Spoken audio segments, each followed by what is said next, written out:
Hi everybody, Sam Kavaris in the Nimnicht Buick GMC Video Sports Update. So Blaine Gabbert is wearing some tape on his thumb at this point, and that's just to kind of hold it in place, keep it from getting bent back. If the MRI just showed a hairline fracture and the x-ray didn't show much, they think that in this 2 to 3 week period he will have recovered enough to be the starting quarterback. In fact, Gus Bradley said that Wednesday will be a very important day, and he considered him right on schedule when it came to his rehabilitation. Chad Henne seems to be prepared to take over, and Blaine Gabbert, if he can play the way he did in that one quarter in the second preseason game where he was very productive, would certainly be a bonus for the Jaguars, who seem to have settled on their roster. They made 21 roster moves on Sunday. They brought Lonnie Pryor back, but they also did some other things on the practice squad. They put Matt Scott on the practice squad, to put Tobias Palmer on there for some speed in practice. So, there are some things that they're doing there that really seem to make a lot of sense. They brought in 7 new guys. They had to cut 7 guys, obviously.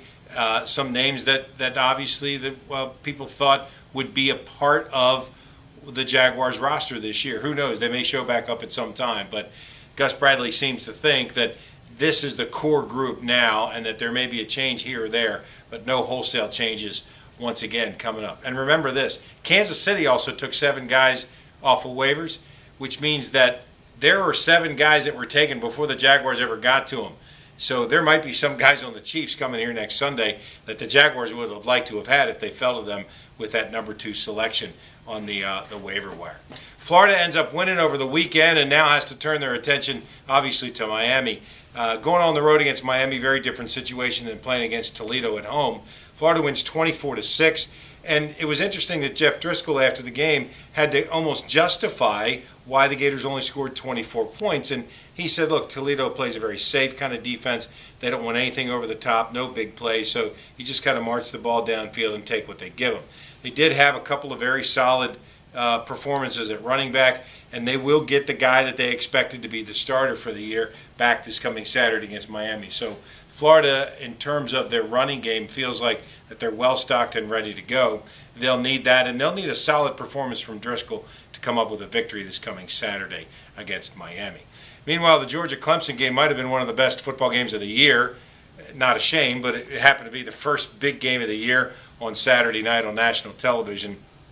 Georgia made just a couple of mistakes here and there that cost them the game. And obviously the high snap and the bobble by the holder would have tied it, but who knows what would have happened after that. But it certainly changed the momentum of the game at that moment.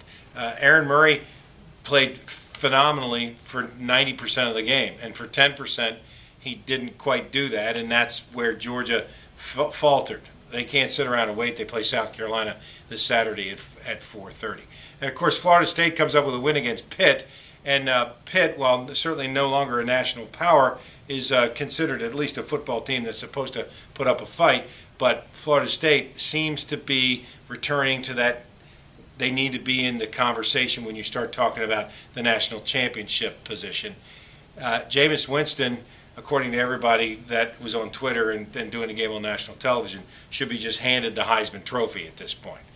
Yes, he is a very good player, and if you followed the Florida State program, you knew that all along.